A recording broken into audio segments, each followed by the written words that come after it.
Halo, apa kabar nih cowok-cowok keren sama cewek-cewek manis yang lagi nungguin video aku. Seneng banget deh bisa nemenin waktu santai kalian lagi. Khusus buat kamu yang hari ini kelihatannya lagi mikir keras, sini deh, merapat dulu. Aku mau bisikin sesuatu yang pasti relate banget sama kehidupan kamu. Kalian sadar apa enggak nih? Kayak ada nih satu misteri terbesar di dalam dunia pertemanan. Yes, misterinya adalah kenapa kita semua mendadak bisa jadi psikolog andal, ya. Motivator nomor satu, bahkan penasehat spiritual paling bijak sedunia. Kalau yang lagi punya masalah itu teman sendiri, ya, teman kita sendiri. Coba deh inget-inget lagi. Begitu teman datang sambil mukanya itu kayak ditekuk, nangis-nangis, ya, dan juga curhat-curhat gitu soal masalahnya atau pusing soal kerjaan. Otak kita itu langsung punya jalan keluar yang cepet banget. Pokoknya kayak sat set gitu loh ya. Dan solusinya langsung ketemu. Kita bisa ngomong ke mereka, udah nih kamu harus gini, harus tegas, tungguin aja. Atau gampang, kamu tinggal ngomong ini aja ke bos kamu, beres.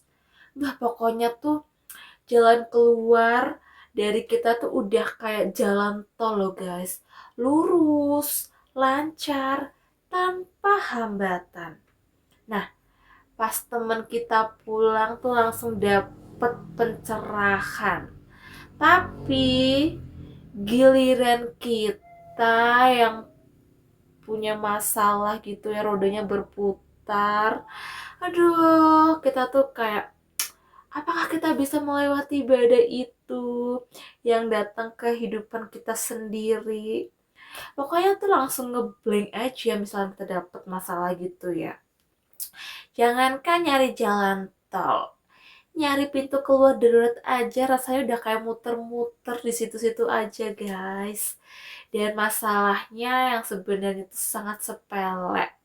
Rasanya kayak dunia tuh kayak mau tidak mendukung kita sama sekali gitu ya kalau kita misalkan ada masalah gitu loh guys.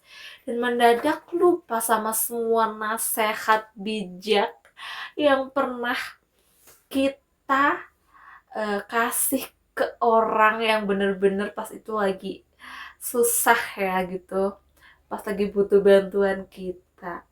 Dan aku kasih tahu ya rahasianya nih, kenapa fenomena kocak ngerasa bodoh-bodoh amat itu ya.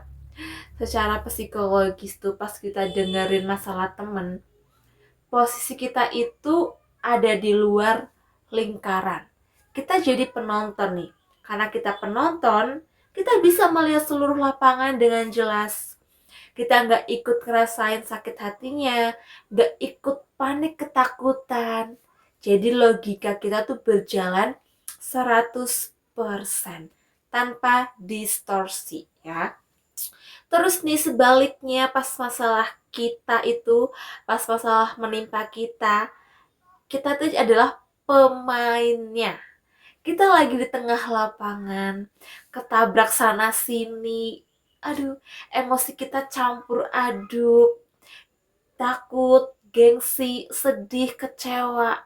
Nah, emosi itu yang numpuk ya. Inilah yang bikin pandangan kita tuh jadi kabur loh guys. Jadi logika kita hidup itu ya kita tuh kayak cuman masalahnya datang ke kita. Jadi tuh kayak ketutup kabut ya. Kita jadi galau dan bukannya kalian bukannya jadi bodoh, bukan ya, cuman kayak terlalu apa ya, terlalu deket aja sana sama masalah kita gitu.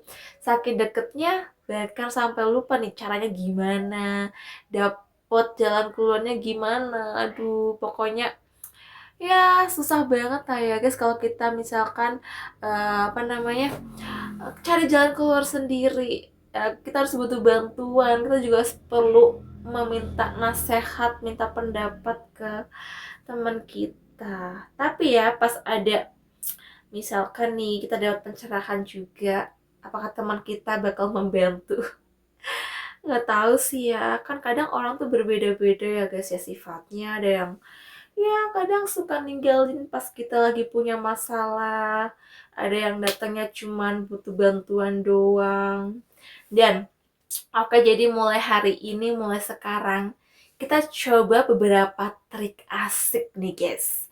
Jadi yang pertama itu kita harus mainkan peran jadi orang ketiga. Wah, orang ketiga?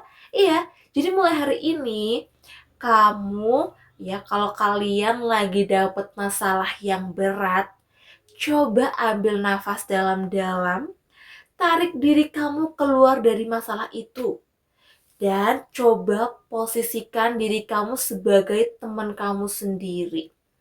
Tanya ke diri sendiri nih, misalkan, bro atau sis, kamu tuh lagi kena masalah apa sih kayak gini tuh, kira-kira dapat solusi terbaik gimana biar dapat cara ini efektif buat apa namanya, memisahkan emosi sesaat sama juga dengan logika biar jernih gitu ya guys. Itu dia cara pertama. Dan yang kedua nih, tulis ya. Jadi buat kalian jangan cuma dipikirin di dalam otak gitu ya sebagai wadah. Otak kan sebagai wadah ya guys ya, buat memproses ide. Jadi bukan tempat penyimpanan yang rapi. Kalau masalah cuma diputer-puter di dalam kepala, yang ada malah makin kusut kayak kabel earphone di dalam kantong. Jadi kan tuh harus ambil kertas atau buku catatan di HP gitu ya. Tulis nih masalahnya apa dan juga dampaknya apa. Dan pilih solusinya apa. Begitu tulisan itu kelihatan sama mata kamu, emosi kamu tuh bakal mereda. Dan kamu bakal ngelihat masalah itu sesederhana masalah teman kalian. Dan yang ketiga nih, kurangi menghakimi diri sendiri. Kadang ya, yang bikin berat masalah diri kita sendiri itu adalah kita terlalu keras sama diri sendiri guys. Pas temen gagal, kita tuh bisa bilang gak apa-apa. Tapi ya namanya juga proses ya. Kalau kita gagal, ya kita pasti dimaki-maki ya. Kita maki-maki diri kita sendiri gitu loh. Dan aduh gue kayak payah banget, kayak gimana sih kok gini aja gak becus gitu kan. Pokoknya itu ya guys ya, buat kalian itu adalah 3 tips dari aku. Terima kasih buat kalian yang sudah menonton dan juga ngikutin obrolan aku terus ya harusnya. Sampai ketemu di obrolan kita yang berikutnya. Bye bye guys, tetap semangat, apapun masalahnya kalian pasti punya jalan keluarnya. Bye bye.